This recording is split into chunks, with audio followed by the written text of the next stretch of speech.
Ngjarje tronditse, 38 vjeçaria i pret kokën shoqes së ngushtë, nuk do ta besoni arsyen absurde. Një grua shpallur fajtore për vrasjen dhe prerjen e kokës së shoqes së saj me qëllim që t'i merrte parat. Xhema Mitchell, 38 vjeç, është akuzuar pasi vrau me Queen Kong dhe më pas e hodhi trupin e saj pa kokë më shumë se 200 milje larg në Devon, në mënyrë që t'i merrte asaj qindra mijëra pound. Terapistja e goditi 67 vjeçare në kokë me një armë në shtëpinë e saj në Londër dhe e preu trupin e saj më pas e la më pas në salkombe për 2 javë më vonë.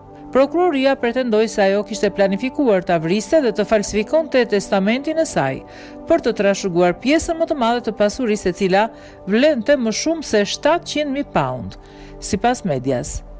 Ajo mohoi se kishte ndonjë lidhje me vdekjen e saj dhe nuk pranoi të jepte dëshmi në gjyqin e saj në Old Bailey.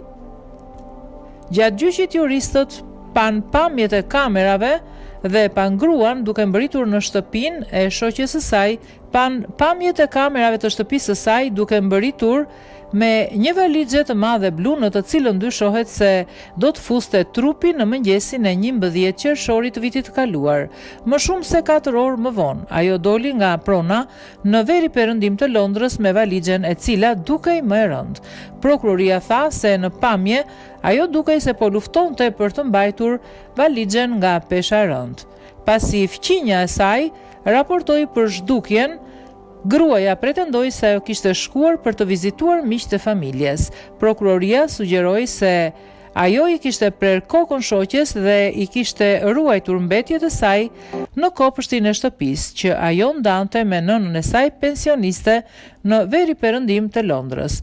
Në 26 qershor të vitit të kaluar, ajo vendosi trupin brenda në valixhe në bagazhin e një makine me qira dhe u nis për në Devon. Trupi pa kokë i gruas u gjet nga pushuesit pranë një pylli ditën e nesërme. Një ekzaminim pas vdekjes konfirmoi se gruaja kishte vdekur dhe kishte pësuar një frakturë të kafkës së bashku me lëndime të tjera. Gjykata zbuloi se ato u takuan në Kish dhe kishin shkëmbyer disa mesazhe rreth rinovimit të shtëpisë së vrasëses në Willesden. Juristët thonë se ajo planifikoi ta vriste shoqen pasi ajo u tërhoq për t'i dhënë asaj 200.000 pound për të paguar riparimet për shtëpinë e rënuar të familjes së saj. Pasi kufoma u zbulua, policia gjeti një testament të falsifikuar të zonjës ku i linte pjesën më të madhe të pasurisë së saj shoqes që vrau.